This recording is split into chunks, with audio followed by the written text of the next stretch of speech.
Welcome to Lesson 15. Be sure to check out the PowerPoint presentation for more in-depth information on the subject of the slide and for energy exercises associated with this lesson. So this is about the wand and staff. Knights of the Wand and Staff shine their light. Their creativity lights the way for other brothers and sisters of the Order as well for the rest of the world. They use transformative power of fire. Fire can destroy, but when used properly can burn away the unnecessary to allow new growth and or to reveal a new nature of what is. Knights on this path are masters of fire energy, creativity, and imagination. The spear is one of the earliest weapons known to man, originally just a sharpened stick. The Sumerians utilized massed ranks of spearmen in their army as early as 3000 BCE. A variation is the arrow, which was used as a military weapon from Egyptian times to the Middle Ages in Europe, and even longer in the Orient. These projectile weapons were an earlier form of artillery. Some traditions of Wicca have a wand and staff associated with the element of air, while the sword and the thami are assigned to the element of fire.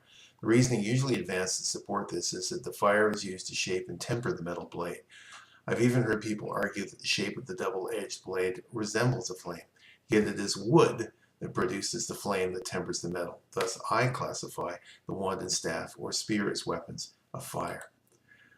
The many ancient cave drawings depict people bearing wands, and the wand was used by the character Circe in Homer's Odyssey. Ancient Egyptian artwork depicts gods bearing wands or rods as a symbol of their office. Egyptian tombs contain wands and magic texts to help the soul journey to the afterlife. In Greek and Roman mythology, the god Hermes or Mercury carried a special wand called the cataseus.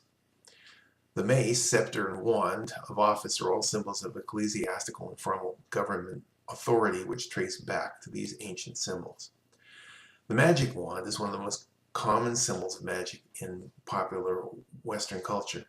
The wand is a phallic symbol, like the phallus. It projects life energy. The idea that the magic actually comes out of the magic wand, a lesser weapon, is what gives lay people the impression that magic requires magic wands.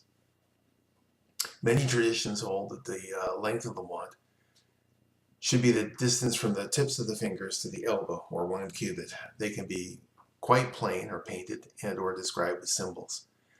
The great book of Saint Cyprian, Cyprianillo, published in 1849, gives step-by-step instructions on how to make a magic wand. The Golden Dawn associated the wand with fire and referred to it as the fire wand. This wand was made of wood, was no longer than 18 inches of length, with one end cone-shaped and with a magnetized steel rod running the inside its length, painted red, and divided into 3 sections with yellow bands. The spear, or staff, is a greater weapon of fire, and is traditionally made of woods like birch, willow, or hazel, which form long, straight branches. The stang is a staff with a fork at the top, which resembles the horns or antlers of a male animal. Like the wand, the staff may be plain or decorated. So, do these things actually have power? Well, consider the pen.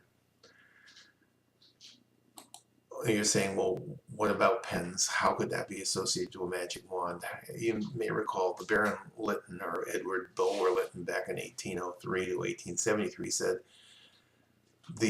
beneath the rule of men entirely great, the pen is mightier than the sword, and anyone who's a writer will be able to relate to that. Many of you were first attracted to our order with the power of words that I used in my books, in my blogs, and our website, from messages that are written or from words that I spoke. You must also admit that this fits perfectly into the spirit of the element of fire that the wand represents, imagination and creativity. The pen is just another wand, and like the wand, can be a weapon. But basically, wands, staffs, spears, all that they really are is focusing tools. They are projectors of energy rather than sources of magical power. The weapons of fire are magical tools you can focus through. They act as a conduit or channel through which you can connect to the universe around you as well. And never mind the wand, use the whole tree. Go out there, select a tree, take a moment and connect with its living energy. Give it an offering. Some water is always welcome. Ask it to help you. Stand with your back to it. Raise the energy that you want to send and send the energy through the tree towards your objective. You can imagine this energy is either streaming out up through the trunk and the branches towards your objective, or down through the roots in the ground and on, or even both at once. Give it a try. It's definitely a very effective way of sending energy if you are interested in wand energy.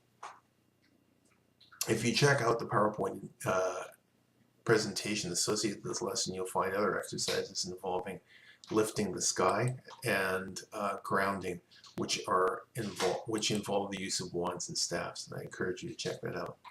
So let's briefly go to the Kyre palette in our astral temple and look at 3 different structures there that you need to be familiar with. One's the infirmary, which is a place of water energies and fire energies merge.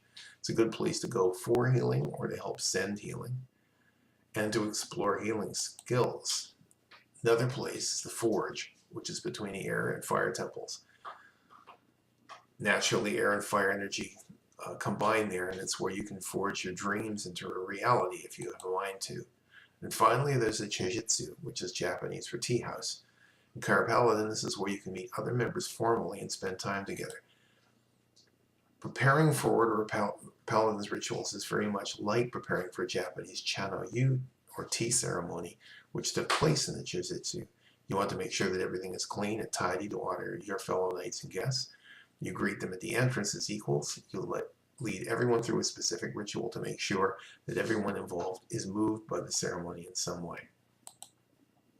So check out the PowerPoint, go to the infirmary, discover what your healing skills must be, go to the forge to work on resolutions, go to the Chejitsu to meditate and interact with other members of our order, and check out your exercises in this lesson to develop your skills for projecting energy using wand or staff as a focusing tool. Go out there and be glorious.